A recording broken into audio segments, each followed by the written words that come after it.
بسم اللہ الرحمن الرحیم الحمد للہ والصلاة والسلام علی رسول اللہ اما بعد اعوذ باللہ من الشیطان الرجیم بسم اللہ الرحمن الرحیم وَيُطْعِمُونَ الطَّعَامَ عَلَى حُبِّهِ مِسْكِينًا وَيَتِيمًا وَأَسِيرًا إِنَّمَا نُطْعِمُكُمْ لِوَجْهِ اللَّهِ لَا نُرِيدُ مِنْكُمْ جَزَاءً وَلَا شُكُورًا صدق اللہ العظیم۔ رب اشرح لي صدري ويسر لي أمري واحلل عقدة من لساني يفقه قولي سبحانك لا علم لنا إلا ما علمتنا إنك أنت العليم الحكيم۔ ناظرین، پروگرام آبگینے میں آج پھر ہم ایک اخلاقی صفت کے حوالے سے بات کریں گے۔ وہ اخلاقی صفت ہے سخاوت، جسے ہم عرف عام میں دریا دلی کہتے ہیں۔ بہت ہی پیاری صفت ہے۔ اللہ رب العزت خود کریم ہے، جواد ہے۔ حدیث میں آتا ہے کہ اللہ رب العزت ان اللہ کریم جواد، اللہ رب العزت باعزت ذات ہے، کرم والی ذات ہے، جواد ہے، سخی ذات ہے، اپنے بندوں کو نوازتا ہے، بلا تفریق اپنے بندوں کو کھلاتا پلاتا ہے بغیر کسی حساب و کتاب کے دنیا میں۔ تو یہ سخاوت ایک اللہ رب العزت کی عمدہ صفت اور اسے پسندیدہ صفت ہے، اسی لیے اسلام نے زور دیا ہے سخاوت کے اوپر۔ میں ایک بات کا اضافہ کرتا چلوں کہ شریعت نے ان اچھی عادات کو برقرار رکھا ہے جو اسلام سے قبل جاہلیت میں تھی۔ انہی عادات اور اخلاقی صفات میں سے ایک سخاوت کی صفت اسلام سے قبل دور جاہلیت میں عرب لوگوں کے ہاں سخاوت کا بہت بڑا مقام تھا اور سخی کا بہت بڑا مقام تھا۔ یہ ایک ایسی صفت تھی جسے بہت ہی اچھا جانا جاتا تھا، اسی لیے اسلام نے آ کے اس اچھی صفت کو برقرار رکھا اور مسلمانوں کو مزید اس کے اوپر ابھارا، اور جو اس میں اصلاحات تھی وہ شریعت نے ہمارے سامنے رکھی۔ اگر اسلام سے قبل کا مطالعہ کیا جائے تو عرب تاریخ میں سخاوت کا بہت بڑا چرچا تھا۔ حاتم طائی یہ ایک مشہور سخی گزرے ہیں جن کو آج ہم اپنے تقیہ کلام میں استعمال بھی کرتے ہیں کہ فلاں شخص حاتم طائی ہے، یا حاتم طائی کی طرح مال بہاتا ہے۔ یہ بھی کوئی مابعد الاسلام والا نہیں، بلکہ یہ اسلام سے قبل کا ایک گزرا ہے، عرب میں ایک سخی گزرا ہے جس نے اپنی ایک تاریخ رقم کی ہے سخاوت میں۔ اس کے حوالے سے مجھے یاد آتا ہے کہ میں نے تاریخ میں پڑھا، اس کی ایک کہانی جو اس کی بیوی بیان کرتی ہے۔ وہ کہتی ہے کہ ایک بار ہمارے معاشرے میں، عرب معاشرے میں یا جہاں پہ ہم رہتے ہیں، وہاں پہ ایک قحط آیا جس نے سب کچھ ختم کر ڈالا۔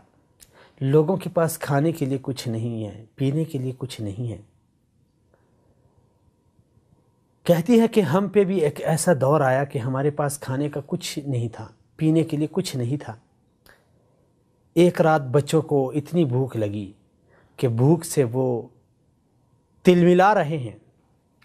میں نے اور میرے شوہر حاتم نے بچوں کو کسی طریقے سے سلا دیا۔ اب ہمیں بذات خود بھی بڑی بھوک لگی ہے، لیکن بچوں کو تو ہم نے سلا دیا۔ اب ایک دوسرے کو کہانی سنتے سناتے اتنے میں مجھے بھی نیند آ گئی۔ نیند میں میں کیا سنتی ہوں کہ ایک خاتون کی آواز سنتی ہوں جو آتی ہے ہمارے گھر میں، اور میرے شوہر حاتم کو کہتی ہے کہ تم بڑے سخی ہو، آج میرے بچے مر رہے ہیں، میں کیا کروں ان کا، مجھے خود بھوک لگی ہے۔ تو میرے شوہر نے ہمارے گھر کی اس حالت کے باوجود اس خاتون سے کہا کہ میں آج آپ کو بھی پیٹ بھر کے کھلاؤں گا، آپ کے بچوں کو بھی کھلاؤں گا۔ یہ خاتون کہتی ہے کہ میں حیران ہو گئی کہ اس نے یہ کس بنیاد پہ یہ بات کہی، حالانکہ ہماری اپنی یہ حالت ہے۔ اور ساتھ ساتھ اس خاتون کو حاتم طائی نے کہا کہ جاؤ اپنے بچوں کو لے آؤ۔ وہ بچے لے آئی۔ حاتم نے اپنا جو ایک سواری کا ایک گھوڑا بچا تھا اسے ذبح کر دیا۔ الغرض یہ قصہ سنانے کا مطلب یہ تھا کہ یہ ایک اچھی صفت تھی، اچھی خصلت تھی جسے اسلام نے برقرار رکھا، اور پھر ہمارے اسلاف نے ایسی ایسی مثالیں سخاوت میں چھوڑی ہیں تاریخ میں کہ حاتم طائی کو ہم بھول جائیں گے۔ عبداللہ ابن جعفر رضی اللہ تعالی عنہ اور سیدنا حسین سیدنا حسن رضی اللہ تعالی عنہما اور ابو دحیہ الانصاری، یہ 4 صحابہ کرام ایک دفعہ مکے سے مدینہ تشریف لا رہے تھے۔ راستے میں کسی جگہ بہت بارش نے انہیں گھیر لیا، تیز بارش نے، تو یہ جا کے ایک اعرابی، ایک دیہاتی کے پاس ٹھہر گئے۔ جب تک بارش ہو رہی تھی یہ ادھر ہی اس کے پاس ٹھہرے رہے۔ تقریباً 3 دن کا دورانیہ انہوں نے گزارا۔ اس اعرابی نے ان کی ضیافت میں، مہمان نوازی میں اپنی ایک بکری ذبح کر دی۔ خیر جب یہ 3 دن گزار کے اس شخص سے بڑے متاثر ہوئے، اس کی مہمان نوازی سے متاثر ہوئے، جب آ رہے تھے تو انہوں نے کہا، عبداللہ ابن جعفر نے رضی اللہ تعالیٰ عنہ اس اعرابی سے کہا کہ بھائی اگر مدینے کا چکر لگ جائے تو پھر اگر موقع مل جائے مدینے آنے کا تو ہمارا پوچھ لینا، کوئی ضرورت ہو شاید ہم آپ کے کسی کام آ جائیں۔ زندگی گزرتی رہی، 1-2 سال کا دورانیہ گزرا، اس شخص کے اوپر کچھ ایسے حالات آ گئے کہ یہ بہت ہی مجبور ہو گیا۔ اسے اس کی گھر والی نے کہا کہ بھائی آپ کے ایسے حالات آپ کے اوپر آ گئے ہیں، ہمارے حالات، گھریلو حالات اتنے خراب ہو گئے ہیں، آپ چلے مدینہ جا کر اپنے ان دوستوں سے ملے جنہوں نے 1-2 سال پہلے آپ کو کہا تھا کہ بھائی اگر کوئی ضرورت ہو گئی تو مدینے میں ہمارا پوچھ لینا۔ اس شخص نے کہا میں ان کے نام بھول گیا ہوں۔ تو خاتون نے کہا مدینے میں جا کے ابن طیار کا پوچھ لینا، جعفر طیار، کیونکہ ایک ان کے بیٹے تھے عبداللہ ابن جعفر، اور جعفر طیار ان کے والد کا جو ایک تخلص تھا، ایک کنیت تھی۔ کہا جاؤ ابن طیار کا پوچھ لینا مدینے میں، آپ کو کوئی بتا دے گا۔ یہ شخص مدینے میں آیا۔ مدینے میں آ کے سب سے پہلے اس کی ملاقات سیدنا حسن رضی اللہ تعالی عنہ سے ہوئی۔ سیدنا حسن رضی اللہ تعالی عنہ نے اس شخص کی حالات کو جان کر اسے 100 اونٹنیاں بمائے بچوں کے دے دی۔ 100 اونٹنیاں۔ دیکھیں یہ سخاوت کی مثالیں ہیں، احسان کی مثالیں ہیں۔ ایک شخص نے صرف ان کی 3 دن مہمان نوازی کی، اور مہمان نوازی کے دوران میں اس نے ایک بکری کو ذبح کیا۔